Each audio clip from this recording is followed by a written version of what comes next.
actually, Peter has made my job very easy, and I thought if we could have let him continue until the end, then I could just go home.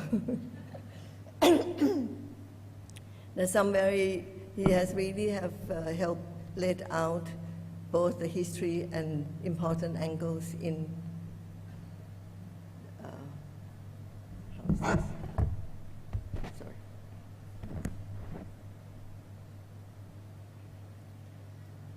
Anyway, so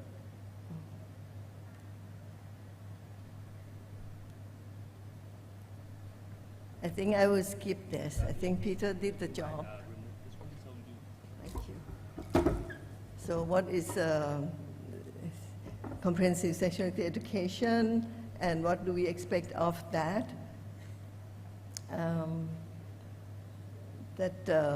How it would help important aspects to help young people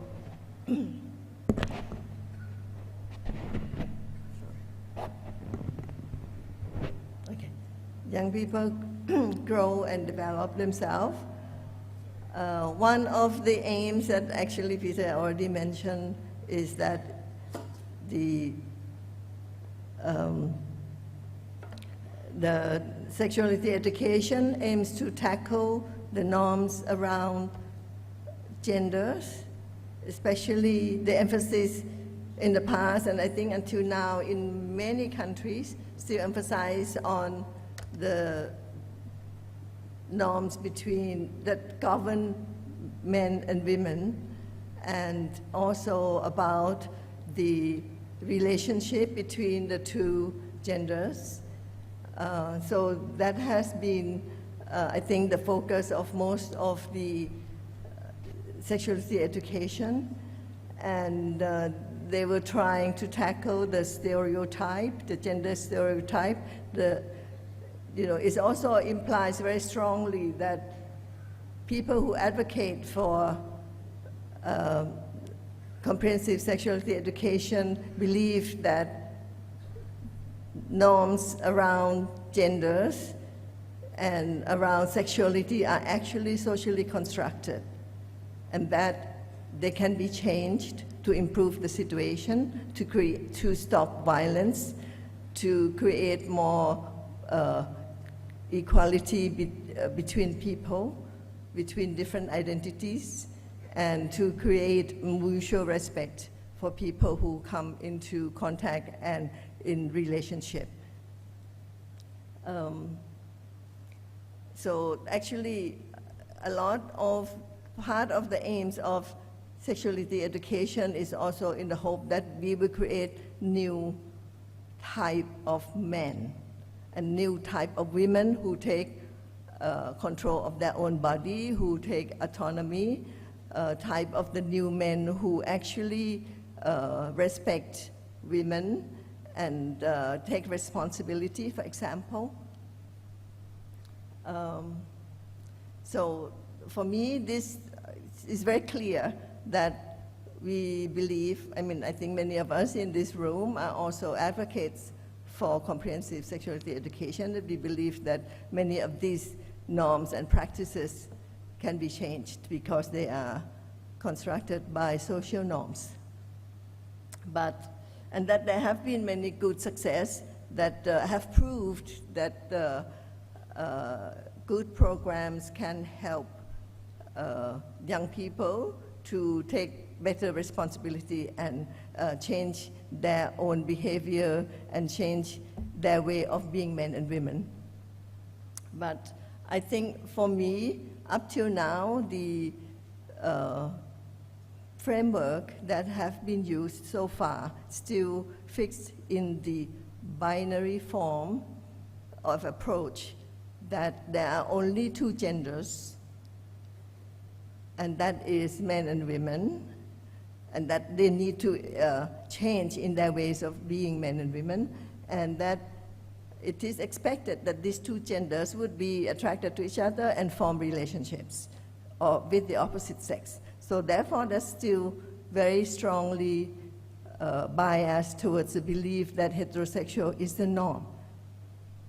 And although in recent years, I think societies have opened up, as we all know, many countries have changed their laws and regulations, and many schools and many societies started to open up. So that means that there are also gay and lesbian and transgender movement, people who work for rights who are demanding to be included in the study, and who expressed that they are in a situation where they are not treated fairly. They don't have proper counseling, for example. They don't find information in the sex education programs or curriculum that reflect their situation and their needs. I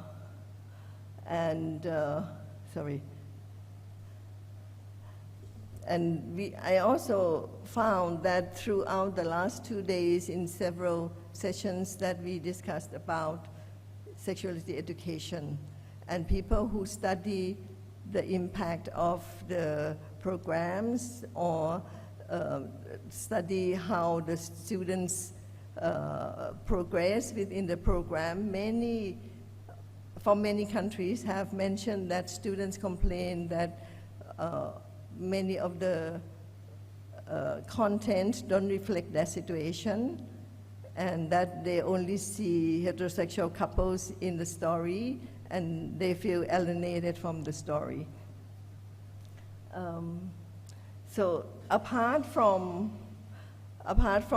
what we talk about today, from my work on anti-bullying in schools, we also found that students who are either identify themselves or let other people know that they are gay, lesbian, or transgender, or sometimes they are not, but they are perceived by other students and school as being gay or lesbian. They are being targeted, being teased by their peers, and sometimes not intentionally, the teacher pick on them, and that also led other students to follow suit. So there are many of the kids in that kind of situation, and that had given them depression. Some people drop out of school, or they go for addiction, or some people have suicidal thoughts. We are not sure for those who actually have committed suicide, but we believe from some evidence from some countries, they detected that that is the case for some people too. So later on, some programs tried to rectify this situation. For example, there have been several researchers now to investigate the bullying situation, and also to try to find out how the students feel about the programs. And this is one of the analytical framework on what kind of bullying or what kind of problems that students can have to face, either physical violence, sometimes sexual violence.